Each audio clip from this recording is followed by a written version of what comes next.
પાંડેસરા વિસ્તારમાં દક્ષેશ્વર નગરના મમતા મંડપ હોલમાં અચાનક આગ લાગવાની ઘટના બની હતી। આગ લાગતા ફાયર બ્રિગેડની અનેક ગાડીઓ ઘટના સ્થળે પહોંચી હતી। પાંડેસરા વિસ્તારમાં દક્ષેશ્વર નગરના મમતા મંડપ હોલમાં અચાનક આગ લાગવાની ઘટના બની હતી। આગ લાગતા ફાયર બ્રિગેડની અનેક ગાડીઓ ઘટના સ્થળે પહોંચી ગઈ હતી। 4 થી વધુ ફાયર બ્રિગેડ દ્વારા આગ પર કાબુ લેવામાં આવ્યો હતો અને પાણીનો છંટકાવ કરવામાં આવ્યો હતો।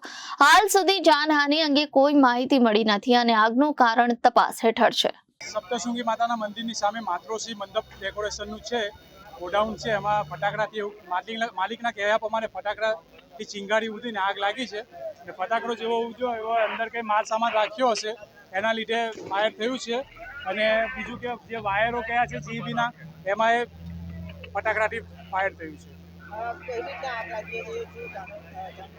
આ ફટાકડાથી આગ લાગતા એમાં જે માલ સામાન રાખવામાં આવ્યો હતો જે એમનો કાપડ ને એ બધું હોય એ થોડું બચી ગયું છે, થોડું સળગી ગયું છે, પણ વધારે પ્રમાણમાં બચાવી લીધું છે।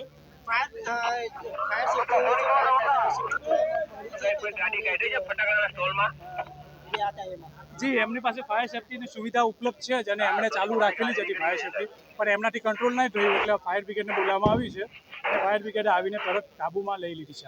કેટલી ગાડીઓ અહીંયા ઉપસ્થિત? અમારે ઉધના અને બેસ્તાથી 3 ગાડીઓ છે। કઈ રીતના આગ પર કાબુ મેળવ્યો? આગમાં તો અમે આવીને જોયું તો પહેલાં તો જીબીની લાઈન બંધ કરાવી, કારણ કે ફટાકડા જેવા થતા હતા એમાં જીબીમાં લાઈનમાં એટલે લાઈન બંધ કરાવીને અમે પાણી ચાલુ કરી દીધું હતું અને તરત એને આગને કાબૂમાં લઈ લીધી। Bureau report Janadesh news Surat.